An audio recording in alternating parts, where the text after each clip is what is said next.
Shalom, salam sehat untuk kita semua. Selamat berjumpa kembali di channel PC Roh Kudus, khotbah dan pengajaran, khotbah renungan dan kesaksian. Pada hari ini mengambil tema mengucap syukurlah dalam segala hal. Pembacaan firman Tuhan terambil dari 1 Tesalonika 5 ayat 18. Saya akan membacakannya. Saudara bisa mengikuti dan merenungkannya di dalam hati.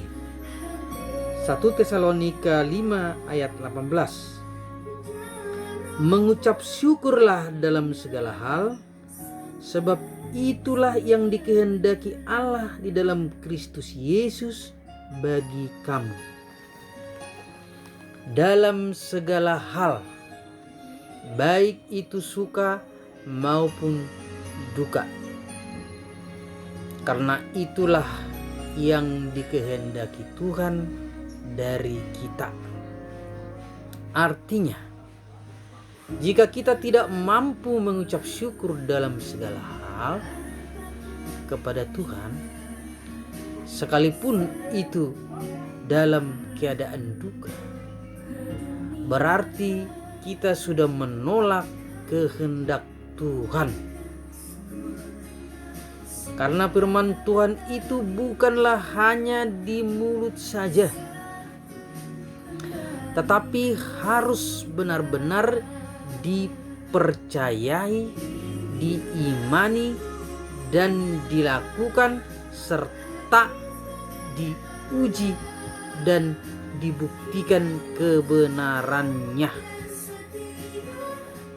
Saudara yang kekasih, inilah kesaksian diri pribadi saya sendiri ketika saya menerima baptisan tanda pertobatan dan saya memutuskan untuk mengikut Tuhan Yesus dalam berbagai pelayanan, dan ini adalah kisah nyata. Saudara, setelah guru kami, anak ke-6, meninggal dunia di dalam usia 1 tahun 2 bulan, yaitu pada tanggal 13 Agustus 2011 atau 10 tahun yang lalu, saya bersama dengan istri mengambil keputusan untuk bertobat dan mengambil pelayanan di ladang Tuhan. Kami melayani, tentu saja dimulai dari keluarga dulu, melayani di gereja, ke rumah-rumah, pelayanan di penjara, dan lain sebagainya. Saudara yang kekasih, di awal-awal pelayanan kami, Tuhan langsung menguji kesungguhan dan ketaatan kami di dalam mengikut Tuhan. Di mana pada saat itu istri saya kehilangan HP jadul. HP jadul lah ya, karena HP di 10 tahun yang lalu ya. Dan hilangnya di lingkungan gereja pada saat kami pelayanan. Karena terjadinya di lingkungan gereja, maka istri saya melaporkan dan mengadukan peristiwa itu kepada ibu gembala gereja.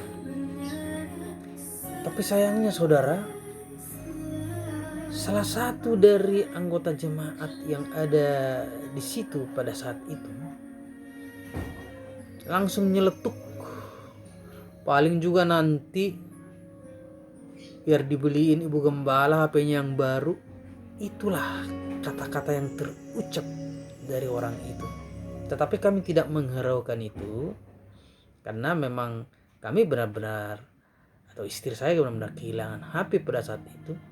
Dan semata-mata bukan berarti biar diganti ibu gembala, tapi hanya untuk mengasih tahu, menginformasikan bahwa di gereja pun bisa saja ternyata kehilangan barang-barang kita seperti HP.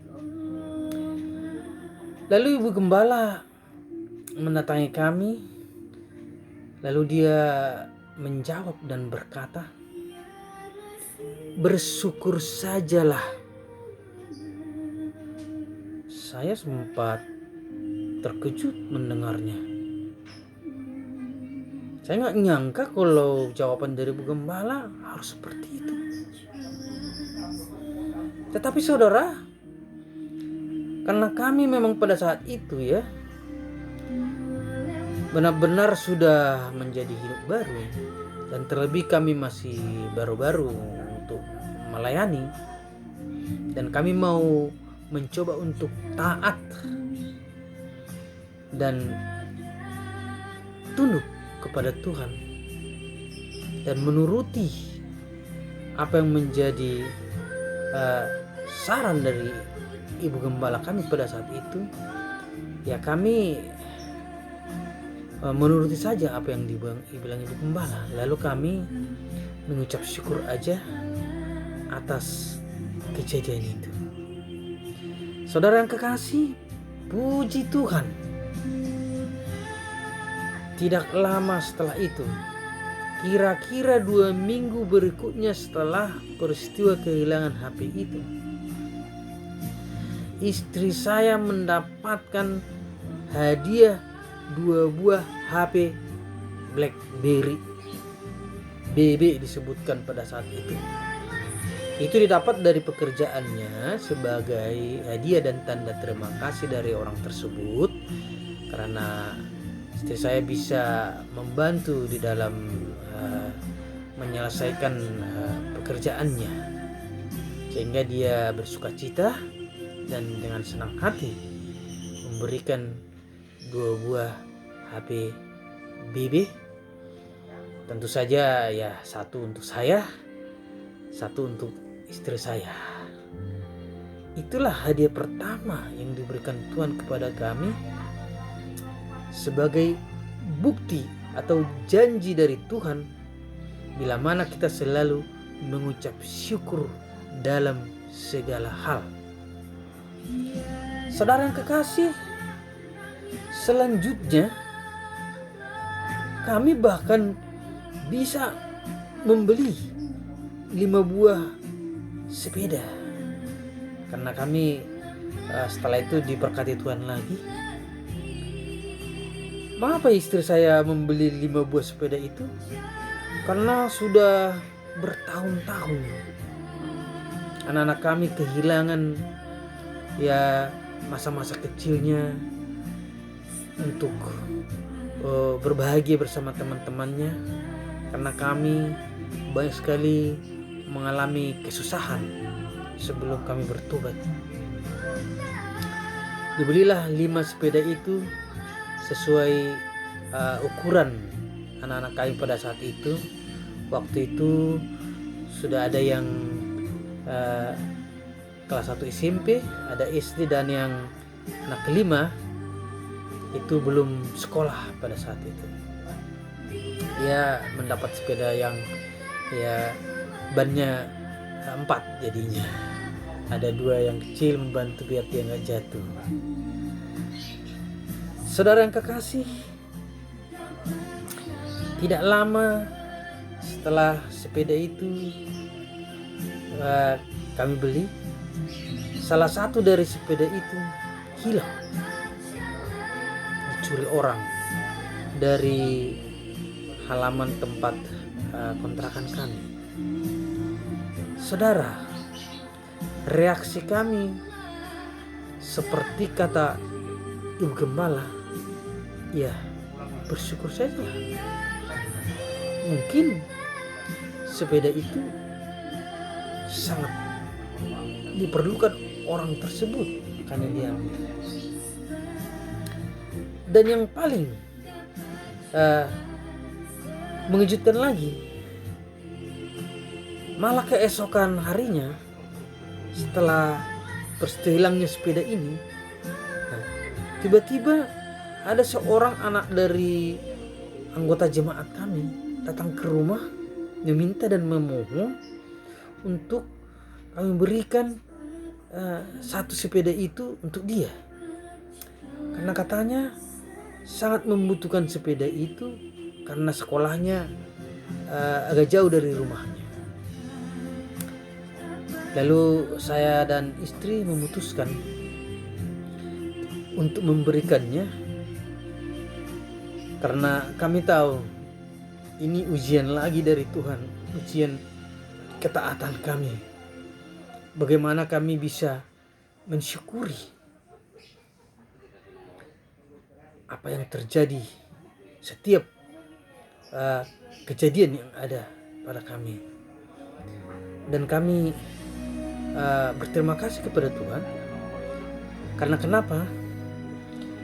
Di saat-saat atau di masa-masa sulit kami, dengan segala kekurangan kami pada saat itu, kami masih bisa membantu atau menolong orang yang membutuhkan akan sepeda itu. Tahukah Anda? Tahukah saudara?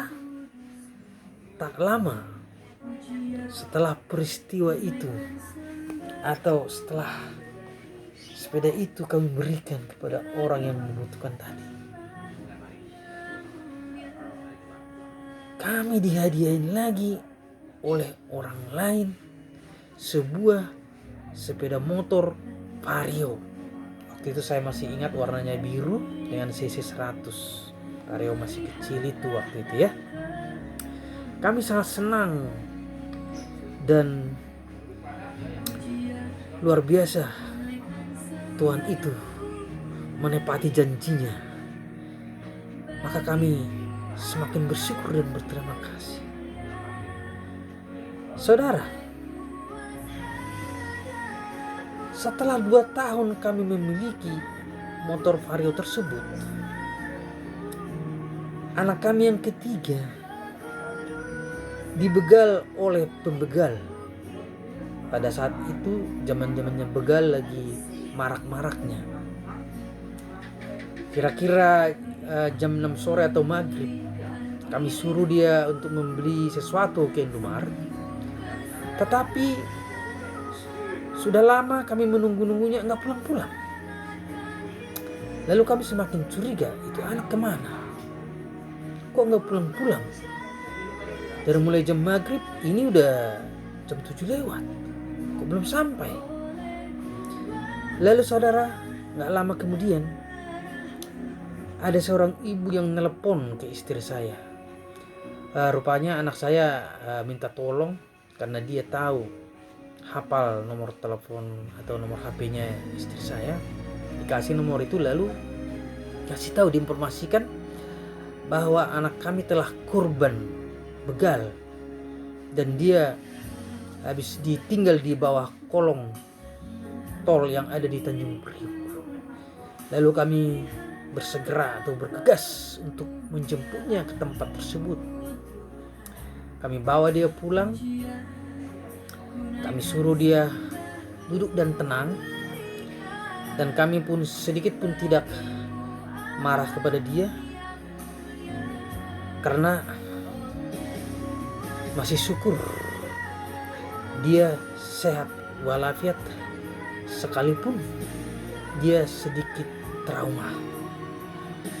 Ya, kami seperti kata ibu gembala, ya mensyukuri saja apa yang terjadi kepada anak kami itu, karena itu adalah kehendak Tuhan.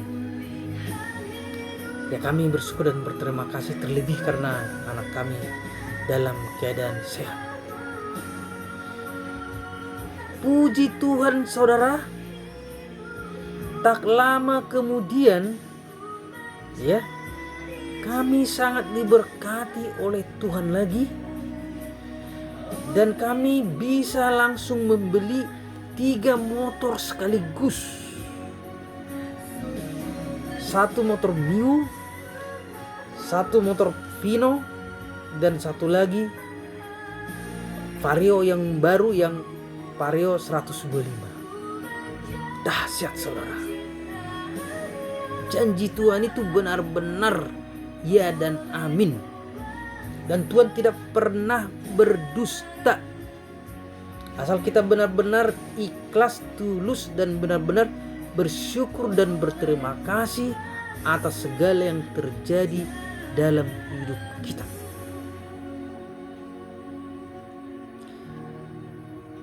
Dan saudara, tidak cukup sampai di situ, ya.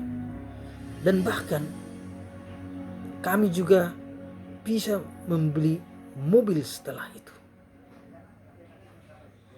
Dan semenjak itu saudaraku, apapun yang terjadi di dalam hidup kami selalu bersyukur kepada Tuhan. Dan kami pun semakin diberkati. Tuhan itu memang sungguh dahsyat, sungguh ajaib dan luar biasa. Dia tidak pernah ingkar dengan janjinya. Jika kita mau melakukan kehendak Tuhan, maka Tuhan pun sangat memberkati kita. Saudaraku, firman Tuhan berkata di dalam Roma 11 ayat 36, dan inilah saudara yang merupakan ayat penutup di dalam renungan dan kesaksian pada hari ini, yaitu dari Roma 11 ayat 36. Saya akan bacakan, saudara bisa mengikuti dan merenungkannya dalam hati. Sebab segala sesuatu adalah dari Dia dan oleh Dia dan kepada Dia. Bagi Dialah kemuliaan sampai selama-lamanya. Amin. Puji Tuhan. Haleluya. Tuhan Yesus memberkati. Sampai ketemu kembali pada renungan yang berikutnya.